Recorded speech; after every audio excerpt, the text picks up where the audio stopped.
They're called the world's most persecuted people.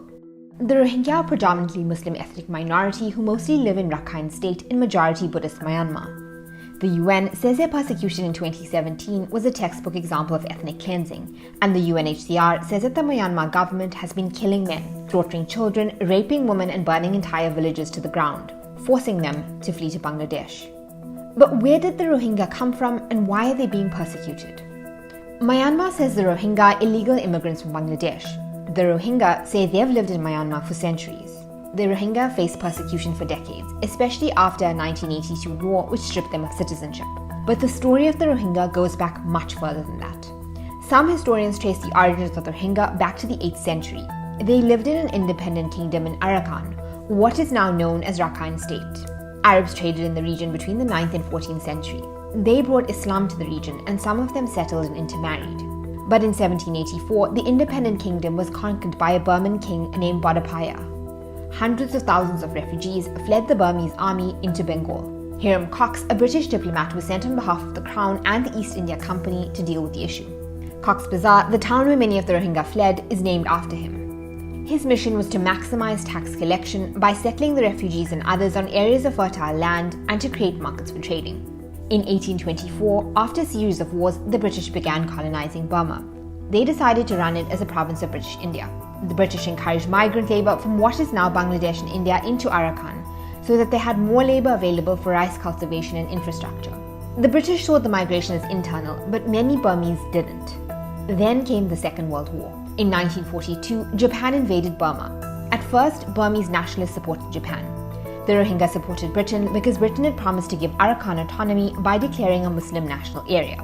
As the British retreated and the Japanese advanced, the Rohingya were targeted and displaced by Burmese who believed that the Rohingya had unfairly benefited from British rule. By 1945, the British finally drove away the Japanese with the help of both Burmese nationalists and Rohingya fighters. After the war, many Rohingya felt betrayed that Britain didn't come through on its promise of a separate state. In 1948, Burma won independence.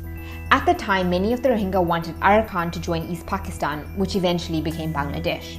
The new government vetoed this and said that the Rohingya were actually illegal migrants. Tensions grew between the government and the Rohingya. The government imposed restrictions on movements of the Rohingya and even refused the Rohingya to be resettled in villages that they were driven out from during the war. Most displaced Rohingya who had fled in 1942 to what was now India and East Pakistan weren't allowed to return to Arakan and had their land and property confiscated. The Rohingya were ostracized. Rohingya Muslims were removed from government posts and replaced with Rakhine Buddhists. Unhappy with being marginalized, in the 1950s, some Rohingya took up arms. The government quickly crushed these groups and the rebellion died down. But in 1962, there was a coup. Burma became a military dictatorship under General Ne Win's Burma Socialist Program Party. They took an even harder line on the Rohingya by dissolving all of their social and political organizations. And in 1977, things got much worse with the Rohingya. Operation Nagamin or Operation Dragon King began. It was intended to root out foreigners. The army began persecuting the Rohingya through widespread killing and rape. 200,000 Rohingya fled to Bangladesh. The military junta said that the Rohingya fleeing to Bangladesh was just more proof that they were illegal. Bangladesh couldn't handle the influx of refugees, so they struck a deal with the UN and Burma so that most of the Rohingya refugees would be returned. In 1982, a new Citizenship Act was declared in Burma. Citizenship was automatically given to people based on them being a part of the national race. Anyone who had come to Burma after British rule was considered illegal. The act applied to all of the Rohingya, despite their long history in Arakan.